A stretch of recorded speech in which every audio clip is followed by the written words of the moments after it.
Regama kumpa sudun, nguluk missing honggoton no, kokem lamba sogel mipaka demukla demna, hospital lo dungabdung.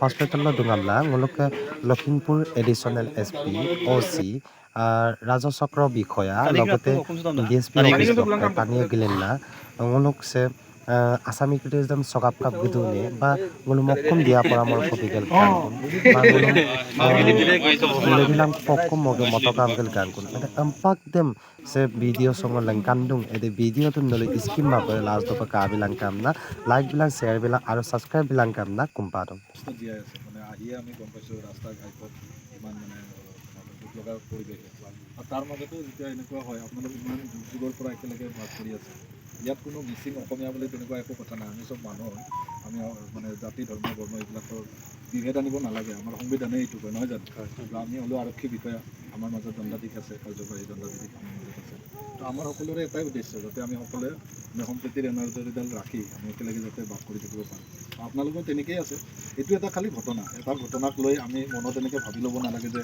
আমি মিচিং আমি দাস আমি তালুকদাৰ তেনেকুৱা একো কথা নাই তেনেকুৱা হোৱা হ'লে আপোনালোকৰ সদায় দেখোন মাৰপিট লাগি থাকিলে নহয় জানো তেনেকুৱাটো কেতিয়াও নহয় আপোনালোকে চবেই ইমান ধুনীয়াকৈ আছে ইমান ধুনীয়াকৈ ইয়াত বসবাস কৰি আছে কিবা এটা অনাকাংক্ষিত ঘটনা হ'ল যিটো ঘটনাৰ সংক্ৰান্তত অলৰেডি দুখন FIR সদৰ থানাত দিয়া হৈছে সেই ঘটনা দুটাৰ পৃথক পৃথকভাৱে তদন্ত হ'ব দুয়োটা ঘটনা মানে দুয়োখন FIRৰ ওপৰত দুটা কেছ ৰেজিষ্টাৰ হ'ব আৰু দুটা কেছ একদম প্ৰপাৰলি তদন্ত হ'ব তদন্তত কোনো ধৰণৰ সুবিধা নাথাকে তাৰ কাৰণে চিন্তা নকৰিব আজি আমি জাষ্ট এটা প্ৰিলিমিনাৰী এনকুৱাৰী কৰিছোঁ যেতিয়া ঘটনাস্থলীত থকা মিচিং সম্প্ৰদায়ৰ মানুহখিনিও আজি ইয়াত নাই আৰু মাত্ৰ ডিম্পল নাথ বুলি ল'ৰাজনক আমি লগ পাইছোঁ দিগন্তনাথক লগ পাইছোঁ আৰু ক্ষীৰেশ্বৰ নাথ তেখেত ইয়াত আজি নাই গতিকে গোটেই ঘটনাৰ ডিটেইলছ আমি আজি পোৱা নাই তথাপিও যিখিনি প্ৰিলিমিনাৰী এনকুৱাৰী গম পাইছোঁ তো আপোনালোকে চবেই জানে কেতিয়াও এপাতলে বাজনা নাপানে নহয় জানো মানে ভুল দুটা পাৰ্টিৰে থাকে তেতিয়াহে এটা ঘটনা হয় নহয় জানো সেইকাৰণে আমি তদন্তটোৰ কাৰণে আপোনালোকে চিন্তা কৰিব নালাগে তদন্ত খুব ভালকৈ হ'ব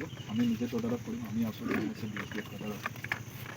আপোনালোকক জাষ্ট এটা বস্তু জনাব বিচাৰিছোঁ যে এই ঘটনাটো একেবাৰে ওপৰলৈকে গুৰুত্ব সহকাৰে লৈছে মানে আমাৰ আৰক্ষী বিভাগৰ আমাৰ মেজিষ্ট্ৰেট বিভাগৰ একেবাৰে ওপৰলৈকে বহুত গুৰুত্ব সহকাৰে লৈছে কাৰণ যেতিয়া পিছপৰা ঠাই এখনত এনেকুৱা ঘটনা হয় এইটো এটা চেঞ্চিটিভ ইছ্যু হৈ যায় কাৰণ যিটো আপোনালোকৰ শান্তি সেই শান্তিটোহে মেইন বস্তু তেতিয়া এজন মানুহে কোৱা শুনিছোঁ যে এইফালে যাব আমাৰ ভয় হৈছে তেনেকুৱা একো কথা নাই ভয় কেলৈ নহ'ব নহয় জানো এই যিটো শান্তি এই শান্তি বজাই ৰখাটো আমাৰ কাম এই শান্তিটো যাতে পিছলৈ ভাঙি নাযায় তাৰ কাৰণে আমি এটা চেষ্টা কৰিছোঁ আমি আজি এখন শান্তি কমিটি বনাই থৈ যাম মানে পিচ কমিটি এখন এই বৃহত্তৰ উৰিয়ামতলা প্লাছ বৰচাপৰি গোটেই ৰাইজ ইয়াত থাকিব আৰু দুয়োখন মানে আমাৰ গাঁওবুঢ়া থাকিব আমাৰ চক্ৰ বিষয়া নিজে চেয়াৰমেন থাকিব আমাৰ সদৰ OC থাকিব ঠিক আছে লগতে আপোনালোকে নিজৰ ফালৰ পৰা ক'ব যে অমুক গাঁৱৰ অমুক মানুহজন থাকিব লাগে মিচিং সম্প্ৰদায়ৰো থাকিব আপোনাৰ দাস সম্প্ৰদায়ৰো থাকিব গোটেইখিনি মানুহ মিলি এখন কমিটি কৰি ফোন নম্বৰবিলাক শ্বেয়াৰ কৰা হ'ব আপোনাৰ চাৰ্কল অফিচাৰৰ ফোন নম্বৰ থাকিব OCৰ ফোন নম্বৰ থাকিব আমাৰ নম্বৰ থাকিব কেতিয়াবা কিবা বিপদ হ'লে আপোনালোকে যাতে লগে লগে ফোন কৰিব পাৰে কিন্তু মই এটাই অনুৰোধ কৰিছোঁ যে যিটো ঘটনা হৈ গ'ল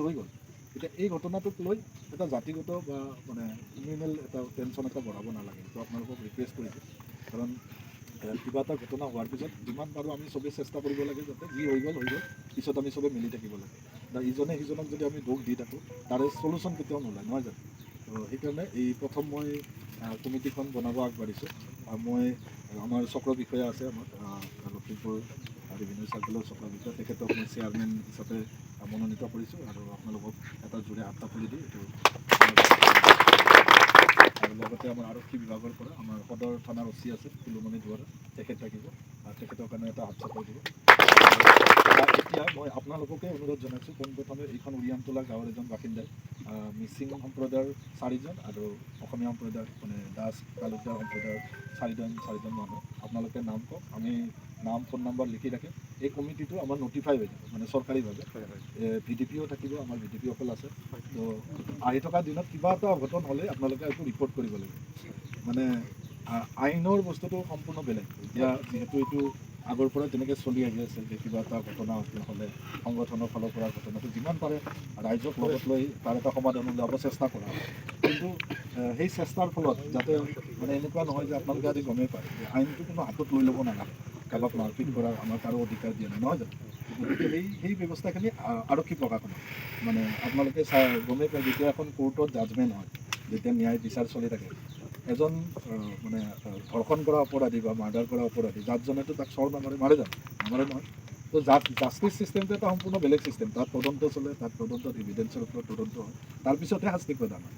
আমি যদি লগে লগে ঠাইতে শাস্তি দিওঁ, সেইটোতো এটা জুডিচিয়েল চিষ্টেম নহয়। আৰু আমি এখন মানে ধৰ্মনিৰপেক্ষ দেশত আছোঁ, নহয় জানো? আমি সকলোৱে সকলোৰ ফিলিংছ অনুভূতিক সন্মান কৰিব লাগিব। তো এই বস্তুটো সদায় মই ৰিকুৱেষ্ট কৰিছোঁ আপোনালোকে এই বস্তুটো সকলোৱে মানি চলিব। কাৰণ আপোনালোকে গম পায় আমি আইনৰ গণ্ডিতহে কামটো কৰিব লাগিব, আৰু আইনে যিফালে আমাক একশ্যনটো ল'ব দিয়ে এইমতে কৰিব লাগিব।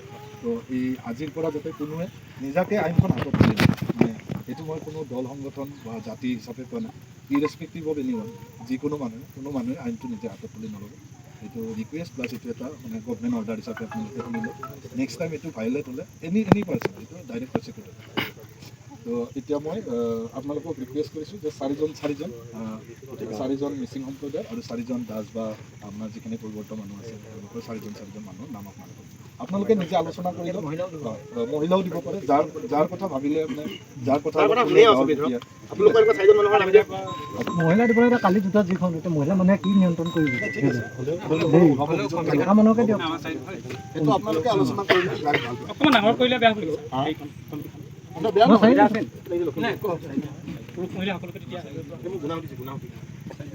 বেছি দিব পাৰে, এইটো আপোনালোকৰ আমাৰ খালি পিছ মানে আমাৰ ইয়াত শান্তি লাগে, সেই মানুহকেইজনক যাতে আমি যোগাযোগ কৰিব পাৰোঁ। আৰু এটা কথা হৈছে আপোনালোকে ইয়াত ডাঙৰ হৈছে যে আমাৰ পুলিচ প্ৰশাসনৰ লগত যোগাযোগটো নিশ্চয় আগতে কম আছিল, এতিয়া নিশ্চয় বাঢ়িব, হয়নে কথাটো? পুলিচৰ লগত যোগাযোগ নথকাৰ কাৰণে ইনচিডেণ্টটো হ'ল। আপোনালোকে নিশ্চয় অনুভৱ কৰিছে যে কি কাৰণে ইনচিডেণ্টটো হ'ল। কিবা যদি কাজিয়া লাগিছিলে, কিবা মোবাইলৰ লগত টকাটকি লাগিছিলে, পইচাৰ কাৰণে কিবা লাগিছিলে, যদি পুলিচৰ লগত যোগাযোগ হ'লে এই ঘটনাটো কেতিয়াও হ'বলৈ নহয়। তাতে আমাৰ মিলামিছা বা থানাতে আমি ছেটেলমেণ্ট কৰি দিলোঁ। কিন্তু সেইটো বস্তুটো আপোনালোকে নিজৰ ফালে ছেটেলমেণ্ট কৰাৰ কাৰণে এই প্ৰব্লেমটো ক্ৰিয়েট হ'ল।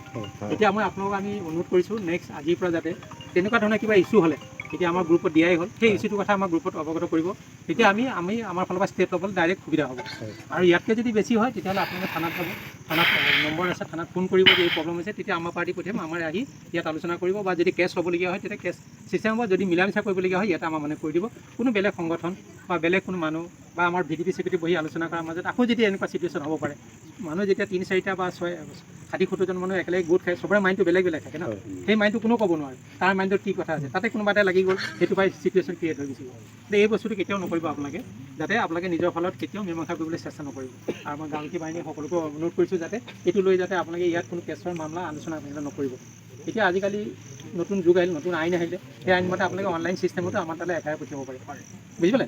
আপোনালোকে যদি কিবা অসুবিধা আছে অনলাইন চিষ্টেমত এফআইআৰ পঠিয়াই দিব, আপোনালোকে ইয়াৰ পৰা যাব নালাগে। তেতিয়া আমাৰ মানে গম পাব, লগে লগে আমাৰ মানে ইয়াত আহিব আৰু বস্তুটো আপোনালোকে ছেটেলমেণ্ট কৰিব।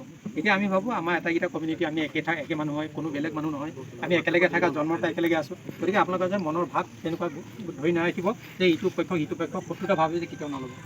নেক্সট আৰু মই বৰচলা গাঁৱৰ ৰাইজকো অনুৰোধ কৰিছোঁ, বৰচাপৰি গাঁৱৰ মানুহকো অনুৰোধ কৰিছোঁ, ৰিকুৱেষ্ট কৰিছোঁ, এতিয়া আমি যে পিছ কমিটি বনালোঁ, আমাৰ দায়িত্ব বাঢ়িলে। আৰু এতিয়া এই নেক্সট দিগন্ত বা কোনোবা এনে যিটো পৰিয়াল তালৈ যাবলৈ ভয় কৰি আছে, সেইটো মই আপোনালোকক এতিয়া সমাজভাৱে কৈ দিছোঁ যে তাত যাতে গ'লে কোনো ধৰণৰ চিটুৱেশ্যন ক্ৰিয়েট নকৰে, কোনো ধৰণৰ আশীৰ্বাদক ভাৱ নল'ব। যিটো আইনী প্ৰথা আছে আমি আইনী ভেটে আহিলোঁ, আইনী ভেটে সেইটো বেলেগ চলিব, কিন্তু আজিৰ পৰা আমি সমাজত শান্তি লাগিব, হ'বনে? কথাটো আপোনালোকে চবেই নিজে বোধগম কৰিব নহয়, এইটো পাই আকৌ বেলেগ চিটুৱেশ্যন হ'ব। ইয়াৰ উপৰি আপোনালোকক আমি জনাইছোঁ, আমাৰ ছাৰে অলৰেডি ডিচিশ্যন ল'লে, এডিশ্যনেল স্পি হেডকোৱাৰ্টাৰ ছাৰে অলৰেডি কথা পাতিলে। ইয়াতে আমাৰ কেইদিনমানৰ কাৰণে আপোনালোকৰ এতিয়া মনটো খেলি মেলি হৈছে, ইয়াতে আমাৰ স্কুলত আমি আমাৰ এটা পাৰ্টি আপোনালোকৰ কাৰণে ৰাখিম, সেই পাৰ্টিটোক আপোনালোকে চোৱা চিতা কৰিব লাগে, হ'বনে? গতিকে আপোনালোকে শান্তিৰে থাকক, আপোনালোক শান্তি থাকিলে আমি শান্তি থাকিব পাৰিম। আৰু আপোনালোকে নিজৰ কাম কাজত, এতিয়া বতৰ ভাল হৈছে, কাম কাজৰ কাৰণে বতৰ বাৰিষা, এতিয়া আপোনাৰ খেতি পথাৰত লাগিব লাগে, সেইবিলাক আহি ইয়াত এতিয়া আমি আলোচনাত বহি আছোঁ, যাতে এইটো নেক্সট টাইম হ'ব নালাগে। বিশেষকৈ আমাৰ চাৰ্কল অফিচাৰ ছাৰে আপোনালোক নিশ্চয় কিবা এটা ক'ব, চাজেশ্যন দিব। গতিকে আপোনালোকে শান্তিৰে থাকক। সদৰ অচি মুখে কৈ ইয়াত উপস্থিত ৰাইজ, অকণমান দিন আগতে এসপ্তাহ আগতে ডাঙৰ বানপানী এটা হৈ গৈছে, আমি চবেই দেখিছোঁ। মই তেতিয়া আহিছিলোঁ ইয়াত চাবলৈ, আপোনাৰ ইয়াত এককালমান পানী আছিলে, সেইখিনি ইমানখিনি এটা হৈ গৈছে বস্তু। আকৌ আগষ্ট মাহত আকৌ এটা বানপানী আহিব আছে, সেইখিনি মাজতে ইয়াত এই কাজিয়া লাগি পেলাই তেনেকৈ দুটা কমিউনিটিয়ে কাজিয়া লাগি এইটো বহুত বেয়া হৈছে আচলতে। তো এইখিনি চবেই মিলিজুলি থাকিব লাগে, কাৰণ এই বিপদৰ সময়ত আপোনালোক গোটেইখিনি একগোট হৈ থাকিলেহে চলিব পাৰিব। আৰু ইয়াত আপুনি দেখিছে ইমানখিনি দূৰ, ইয়াত হস্পিটেল এটা যাব লাগিলে কিমান দূৰ হয়, স্কুল এখন কিমান দূৰত আছে। তো ইয়াৰ যদি মানুহখিনি এনেকৈ কাজিয়া লাগি থাকে তেনেকৈ এই নহয় চিটুৱেশ্যনটো আৰু বেয়া হৈ গৈ থাকিব। সেইকাৰণে আপোনালোকে কাজিয়া লাগি নাথাকিব। পিছ কমিটিটো ফৰ্ম হৈছে। এতিয়া কি হৈছিলে, আগতে পুলিচক আপোনালোকে ফোন কৰিবলৈ ভয় লাগে, তেতিয়া আপোনাৰ বেলেগক মাতে মীমাংসা কৰিবলৈ। এতিয়া কিবা যদি আপোনালোকৰ মাজত আছে, তেতিয়া এই হোৱাটছএপ চবৰে মোবাইলে আছে, আমাৰ OC ছাৰৰ নম্বৰ আছে, মোৰ নম্বৰ আছে, আমাক ফোন এটা কৰিব। আমি যদি এঘণ্টাত আহিব নোৱাৰোঁ, আমি কিন্তু কাৰোবাক পঠিয়াই হ'লেও, আমি নিজে নকৰিলেও কাৰোবাক পঠিয়াই হ'লেও মেটাৰটো ছল্ভ কৰিবলৈ আমাৰ পুলিচ প্ৰশাসনে ট্ৰাই কৰিব। আমি গাঁও প্ৰধান নহ'লে, আমাৰ মণ্ডল নহ'লে, মই নিজে হ'লেও আহিম ইয়ালৈ। আৰু নেক্সট টাইমৰ পৰা আপোনালোকে আইনখন নিজৰ হাতত লৈ নল'ব, যাতে ডিচিজনবোৰ নিজে ল'ব নালাগে। জাষ্ট আমাক জনাই দিব, আমি নিজে আহিম, ইয়াত ছল্ভ কৰি আপোনালোকৰ লগত বহি পেলাই মাজতে কৰিম। আৰু এনেকুৱা চিটুৱেশ্যন যাতে আকৌ নহওক, মই সেইটোৱে আপোনালোকক ৰিকুৱেষ্ট কৰিছোঁ।